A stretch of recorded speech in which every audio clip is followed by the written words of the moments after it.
Yes. Nos complace dar la más cordial bienvenida al doctor Eduardo Yepes. Él nos presenta el tema Buenas prácticas en el control perinatal para la reducción de la morbilidad materna extremadamente grave en la unidad materno-fetal. El doctor Eduardo Yepes García es especialista en ginecología y obstetricia, máster en salud pública con énfasis en salud sexual y reproductiva. Su experiencia: coordinador de la Clínica de Simulación y Robótica de la Facultad de Ciencias Médicas de la Universidad Central del Ecuador, coordinador académico, curso experto en patología materna y obstétrica, Medicina Fetal Barcelona, coordinador académico del posgrado de Medicina Fetal, Medicina Fetal Barcelona, Medicina Fetal Quito, por la Facultad de Ciencias Médicas de la Universidad Central. Director ejecutivo del Centro de Capacitación e Investigación en Salud Sexual y Salud Reproductiva.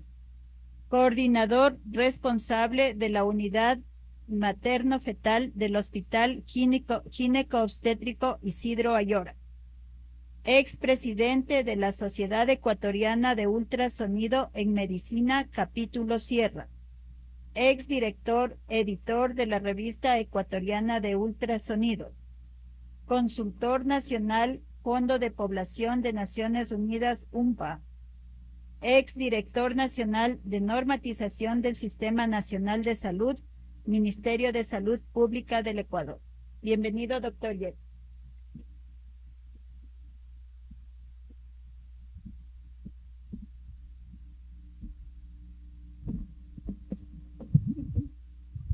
Aló. Ya, chévere, muchas gracias. Doctora Humada, Jenny, su nombre, Luis, doctor Luis. Estoy en mi casa, ¿de acuerdo? Entonces, pues, me voy a sentir como en mi casa y el día de hoy estamos reunidos por estos 75 años. Cuando me decían 75 años, yo decía, a ver, déjame ver. Yo estuve aquí cuando esta casa de salud cumplió 21 años. Sí, el que sabe contar rápidamente, yo nací en esta casa de salud. ¿De acuerdo? No estoy tan viejo. Parezco más viejo. ¿De acuerdo? Ok. Doctor Yepes, le agradecemos nos ayude desde la TRIP porque estamos con 700 personas conectadas en nuestro sistema de Facebook. Perfecto. Estoy bien.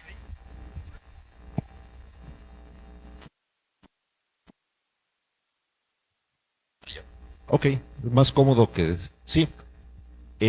A ver, entonces básicamente es esto, sí, conversar un poquito de ello, sí, saber que estamos en nuestra casa de salud, y me han pedido que hable de un concepto que se llama buenas prácticas.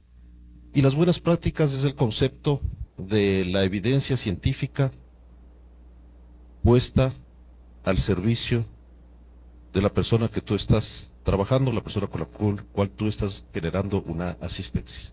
Eso es una buena práctica, ¿sí? Las guías de buena práctica, los protocolos, las condiciones, pero eso nace en el marco de investigación científica, en base de innovación. El doctor Terán, que es un alto científico, buscador de verdades, pues nos ha dicho, claro, ciertamente, el concepto es investigar no es fácil. Investigar de calidad no es fácil. Si tenemos poco, esperemos que sea de calidad. Esperemos que sigamos avanzando. Sí, ok, pero hay mucha investigación que de repente no se escribe. Se hace. Jenny nos explicó muchas de sus condiciones, pues algún momento alguien escribirá el bonito trabajo que realiza Centro Obstétrico para reducir la morbilidad materna extremadamente grave. ¿De acuerdo? Nos falta sistematizar posiblemente estas condiciones. ¿De acuerdo? No, me pidieron que converse de algo y lógicamente estamos aquí porque somos parte de una unidad materno-fetal cuyos objetivos son fortalecer la atención especializada de patologías materno-fetales complejas. ¿De acuerdo? Este hospital, hace 10 años, en la red pública de salud del Ministerio de Salud Pública, fue el primero en implementar una unidad materno-fetal. Nos siguió el hospital H. Gore. Nosotros fuimos los primeros en tener una unidad materno-fetal, generando un nuevo concepto de atención en el marco de la ginecobstetricia y en el marco de las subespecialidades, la medicina materno-fetal. ¿De acuerdo? Y lógicamente, pues nuestra unidad tiene debilidades, tiene fallas, tiene nudos críticos, pero estamos vivos porque tenemos fortalezas. Y estas fortalezas son muy importantes. ¿Cuáles son? Tenemos un convenio entre el H. y la Facultad de Ciencias Médicas. Gracias a este convenio, tal vez tengan un taller con algunas facilidades hoy en la tarde, sí, ok, algunas no, algunas sí, pero hay este convenio con las universidades que nos permite facilitar en el hospital muchas cosas desde la academia. Y lógicamente, si es que los gestores del convenio estamos en unidad materno-fetal, pues nos facilitan muchas cosas y muchas condiciones para trabajar. Además, lideramos la Red Nacional de Patología Fetal. Esta Casa de Salud lidera esta condición. La política nacional en lo que tiene que ver con patología fetal sale de esta Casa de Salud. ¿De acuerdo? En consenso, pues lógicamente. Además, somos un centro de entrenamiento en ultrasonido obstétrico, sí, y trabajamos en red de manejo de patología fetal. Somos parte integral del equipo nacional de cirugía fetal. En este país se hace cirugía fetal y los miembros de la unidad materno-fetal somos parte de esta área. ¿Qué quiere decir esto? Que se hace ciencia. ¿Qué quiere decir esto? Que se hace innovación. ¿Qué quiere decir esto? Claro que falta sistematizar esto para una publicación, ciertamente. Pero ¿qué está? ¿De acuerdo? Muy bien. Tenemos una producción, 2023-2025. Pacientes atendidas, ¿no? Sí. Ok, pacientes atendidas, 5.588, en el 2025, 9.000. Casi duplicamos la producción en pacientes en nuestra unidad. ¿Qué quiere decir? Pues vamos por buen camino. En 3 años, ¿no? Con calidad, con eficiencia, con afecto, con cariño. ¿De acuerdo? Ok. Con discusiones internas administrativas para que las cosas vayan así, pues lógicamente, porque si no, no sería un hospital.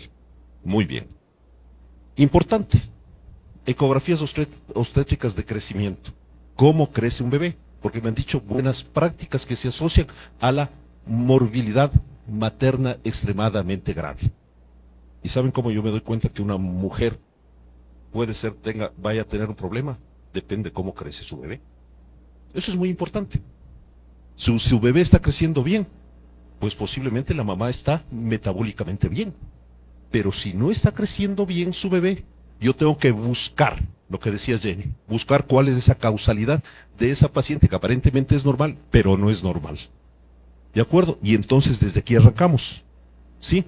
Crecimientos. Des en cuenta, el 28% de estos crecimientos, sí, requirieron una valoración Doppler. Valoración Doppler quiere decir algo anda mal. Una valoración materno-fetal. Doppler quiere decir algo no está funcionando. Ese crecimiento no está bien. Tengo que hacerle un Doppler de uterinas, tengo que hacerle una... Sí, des en cuenta el 28%. Este número importante. Guarden ese porcentaje. ¿De acuerdo? De relación. Y entonces ya es un pink. Esto no está en el CIP. No es un punto amarillo lo que decía la Jenny. Es otro punto a considerar. ¿De acuerdo? De riesgo y de condición. Y trabajamos integralmente entre los servicios para poder manejar adecuadamente cuando empezamos a identificar estas condiciones. Entonces, la unidad materno-fetal, buenas prácticas en el control prenatal para la reducción perinatal de la morbilidad materna extremadamente grave. ¿Qué hacemos? Vamos a aterrizar todo lo que se ha dicho en procesos asistenciales. ¿Y cómo se aterriza? Con la data. Y la data sirve para mejorar, no para entregarle a la profesora de estadística y la profesora de estadística no haga casi nunca nada. Tenemos que pedir la data y que la data se nos entregue para poder ir mejorando en el marco de las condiciones. ¿De acuerdo? ¿Qué tuvimos en producción? 182 casos de restricciones de crecimiento fetal, guaguas que no crecen bien. De estos 138, aquí está ya un paper, ¿no? Para el que quiera sistematizar por si acaso, o tenga tiempo, yo tengo que ir a trabajar. ¿Ah? Ok, el 51% de los casos con restricción desarrollaron preeclampsia. Des en cuenta, ¿sí? La mitad de los casos con restricción desarrollaron preeclampsia. ¡Wow! Entonces ya la restricción es un signo de alarma importante en la condición asistencial en este hospital. Sí, es decir, 51% de estos 182, 51 casos Eso corresponde al 28% también. ¿Qué número, no? Ah, ok. Y de estas, el 59%, la restricción presidió entre 3 a 5 semanas antes de la preeclampsia. ¿De acuerdo? Es decir, si yo veo restricción, puedo decir, tal vez esta señora me va a hacer preeclampsia. ¿De acuerdo? Y entonces ya pongo una alarma. ¿De acuerdo? Los 51 casos, ¿sí? De restricción más preeclampsia, 28%, 41 casos, el 80% presentaron alteración del Doppler. Acuérdense lo que les decía, ¿no? Doppler, alteración Doppler. Entonces ya tengo algunos parámetros a mencionar. Restricción de crecimiento. Oyen la palabra restricción de crecimiento y ustedes dicen, uy, pues, no va bien. Posible preeclampsia, tal vez sí, tal vez no. Alteración Doppler, ups, no va bien. Posible preeclampsia, tal vez no. Tal vez sí, tal vez no. ¿De acuerdo? Ok. Y entonces, nuestro primer punto, ¿sí? Para llevar a los procesos de política pública, ¿sí? Y cambios de paradigma, ¿sí? La restricción de crecimiento, sí, puede generar o apoya al desarrollo de preeclampsia en algunos casos. 28%, 59% de la restricción de crecimiento se presidió de 3 a 5 semanas antes de la preeclampsia y en el 80% se presentaron alteraciones Doppler. Primera idea de fuerza para que ustedes se lleven. ¿De acuerdo? Hoy en restricción, posible preeclampsia. Hoy en alteración Doppler, posible preeclampsia. Envía, nosotros veremos si es que sí, si es que no, y las vamos cuidando de mejor manera como posible morbilidad materna extremadamente grave. Como posible. ¿De acuerdo? Atención. Sí, nuestra segunda causa. Pues en este hospital es un hospital de tercer nivel. Tenemos una cosa maravillosa en este hospital. Esto. El ratio. ¿Sí? ¿Ok? Tiroquinasa, factor de crecimiento placentario. Una pila increíble, ¿no?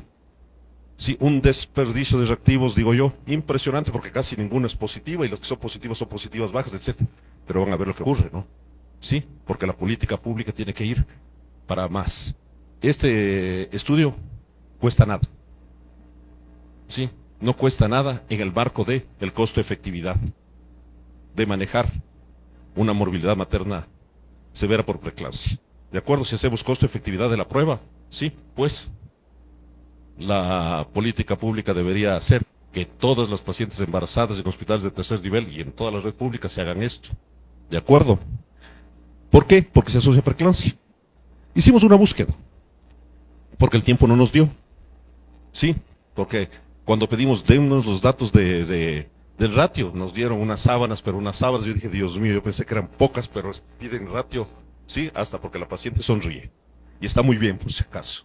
¿De acuerdo? Y entonces entonces hicimos una condición aleatoria y obtuvimos, discúlpeme, sí, una relación. Pero antes de eso, recordemos qué es lo que nosotros tenemos. Rápidamente, solo para los que son más pequeños. Menos de 38 en ratio no pasa nada. De 38 o 85 ponemos alertas. ¿De acuerdo? Puede ser moderado, sí, o puede ser alto riesgo si es menos de 34 semanas. De 38 a 110, pues, será moderado, si es que es mayor de 24, y 110 sí es alto. Y de 85 a 110 siempre será alto. De manera general, sí, para los que están empezando en el proceso, entonces tengo otro concepto. Tengo un concepto de restricción, sí, tengo el concepto Doppler y tengo el concepto ratio. ¿De acuerdo? Todas estas condiciones deberían implementarse en un proceso de política pública para mejorar el riesgo de preeclampsia. ¿De acuerdo? Y entonces, ¿qué encontramos? Cogimos 84 pacientes aleatoria, ¿no? De esa sabanota, dijimos, coge esta, y vimos cuántas de estas desarrollaron preeclampsia. 22, 26%. El 90% de estas 22 fue cerca del término del embarazo, sobre las 34 semanas. Es decir, fue una preeclampsia hiperdinámica. ¿Sí? Es una preeclampsia tardía. ¿De acuerdo? Una preeclampsia de difícil diagnóstico. ¿De acuerdo? El 50% presentaron de estas alteración Doppler. Entonces el Doppler vuelve a aparecer. Y entonces, si yo tuviera alguien que hace inteligencia artificial, empieza a hacer unos coeficientes y dice restricción, Doppler y ratio, y me hace un coeficiente de riesgo de desarrollar preeclampsia. ¿De acuerdo? En ciencia, mi querido doctor. Es así, ¿no es cierto? Más o menos. Bueno. Ok. Y entonces, ¿por qué hablo de esto? Porque el Ministerio de Salud Pública, en el 2025, tuvo 50 casos de mortalidad materna directa, porque el estudioso hizo 88, doctor, sí, directa, no las indirectas, ¿de acuerdo? No las del accidente, etcétera, de las directas, las que nosotros tenemos responsabilidad, 50%. De ese 50%, según la Gaceta, posiblemente con mala data, etcétera, etcétera, etcétera, pero muy cercana a la realidad. El 24%, o dos trastornos hipertensivos, 24%, 24 casos de los 50. Eso corresponde al 48% de casos de mortalidad materna el año pasado. ¿Sí? Hoy en la tarde van a conversar de hemorragia en el tercer nivel. ¿Sí? ¿Por qué? Porque ya no hay que hablar de hemorragia en el segundo nivel. Hay que recordar las buenas prácticas que están realizando en el primer nivel. Están realizando muy bien MATEP, están identificando muy bien la candidata a sangrar, etcétera. Y como decía la Jenny, estas pacientes vienen a sangrar en los hospitales ya. ¿Sí? Ya están hospitalizadas y sangran en los hospitales y debemos manejarlas de mejor manera. Sí, y por eso lo que van a hacer ahora es aprender a manejar de mejor manera en la tarde estas hemorragias. Ya no se nos mueren en la primera o la segunda demora. 10 años. Algunos se nos ha hecho el pelo blanco en política pública para conseguir este tipo de cosas. Y estamos muy felices. Y estamos muy felices que ahora estemos dentro de los hospitales y no fuera de ellos. ¿De acuerdo? Reduciendo la mortalidad. Pero la hemorragia en este país, según esto, sí, es la tercera causa de muerte. Rarísimo. Posiblemente un subregistro. La segunda causa de muerte son las infecciones, doctores, según esta Gaceta. ¿De acuerdo? 2025. ¿De acuerdo? Muy bien. Y entonces, ¿qué tenemos, doctores? Buenas prácticas. Preeclampsia precoz, que es la hipodinámica, y la preeclampsia tardía, que tiene un patrón hiperdinámico. ¿De acuerdo? ¿Qué quiere decir esto? Pues rápidamente, sí. Hipodinámica, pues tiene una alta resistencia vascular y un bajo gasto cardíaco. La hiperdinámica, pues tiene un alto gasto cardíaco y las resistencias vasculares generalmente son normales y por eso se presentan al final. ¿Estamos? Por eso no son tardías, por eso no se logra identificar, por eso estas generan altísima morbilidad materna y algunas de ellas extremadamente graves. Y entonces las de acá, des en cuenta, pues ya, la precoz corresponde al 10 al 15%, sí, de toda la preeclampsia y generan mucha mortalidad. Sí, la tardía, la hiperdinámica, corresponde al 85 al 90%, sí, y generan mucha morbilidad materna severa. ¿De acuerdo? Y, lógicamente, pues es la señora que va a ser diabética, que se va a quedar hipertensa, que se va a quedar obesa, sí, de acuerdo, que va a tener alteraciones cardíacas, etcétera, morbilidad severa. El diagnóstico es tardío. Aquí, si hacemos bien las cosas, a toda mujer embarazada hay que hacerle predicción de riesgo del primer trimestre.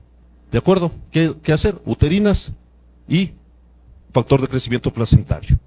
Medir un coeficiente y ver si tiene riesgo de preeclampsia temprana. Se acabó. ¿De acuerdo? Si es que eso ocurre, le doy aspirina de 150 miligramos, eso ya sabe todo el mundo y está establecido. Pero ¿qué pasa con el 85% de las tardías? A esa no le toca dar aspirina, no le va a servir de nada. ¿Qué hago? ¿Cómo la manejo y cómo identifico esta condición? Pues, ¿qué hacemos? Pensamos, redefinimos y un grupo mundial, sí, dice, hagamos un estudio, veamos qué hacemos. Y este hospital, en la parte de innovación, es parte de ese estudio. ¿De acuerdo? Demorará, porque los estudios bien hechos demoran. ¿De acuerdo? ¿Sí? ¿Qué queremos pensar? Sí, la preeclampsia a término sigue siendo un problema sin resolver. ¿De acuerdo? A la pretérmino, aspirina. La término, ¿qué hago? ¿La predicción de preeclampsia a término se puede lograr midiendo factores angiogénicos cerca del término? Por supuesto, el 90% de lo que nosotros hicimos ahorita, de los 84, fueron pacientes, sí, a término. Preeclampsia a término. Que si no le hacíamos el ratio, posiblemente no le parábamos bola, sí, y no era una paciente de riesgo de morbilidad materna extremadamente grave. ¿De acuerdo? El ratio nos permitió actuar de otra manera. ¿De acuerdo? ¿Ok? Y lógicamente, ¿qué hacemos? Inducimos el parto de forma segura después de las 37 semanas. A la preeclántica después de las 37 semanas, por supuesto. Si inducimos el parto a la restricción de crecimiento después de las 37 semanas porque tiene riesgo de morirse, sí, pues puede ser que sea una buena política pública, sí, ok, y el bebé nace bien, interrumpir el embarazo entre las 37 y 38 semanas a la paciente con riesgo de preeclampsia. ¿Por qué? Porque evitamos que el síndrome clínico aparezca, que haya alteración del TGO, del TGP, del TP, TTP, etcétera, y empiece a haber un proceso de consumo o una condición extremadamente grave. ¿De acuerdo? Entonces, la hipótesis del trabajo que estamos realizando es una evaluación universal de preeclampsia, universal, a todas las embarazadas.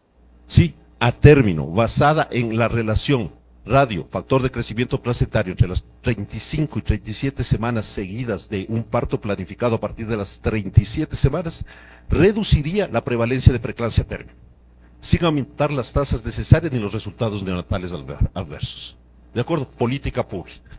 ¿De acuerdo? ¿Qué se tiene que hacer?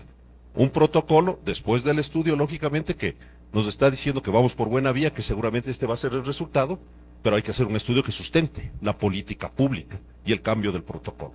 ¿Sí? Es decir, posiblemente entre las 35 y 37 semanas, ¿sí? Igual que hacemos glucosa a las 22, vamos a hacer ratio entre las 35 y 37 semanas, ¿sí? ¿Ok? Para determinar esta condición. Entonces, evaluar el impacto, ¿qué queremos ver? Evaluar el impacto de política pública de un parto programado a partir de las 37 semanas de gestación en mujeres nulíparas con riesgo de preeclampsia, definida por un coeficiente, sí, tiroquinasia, factor de crecimiento, sobre el percentil 90 entre las 35 y 36 semanas de gestación. ¿Ok?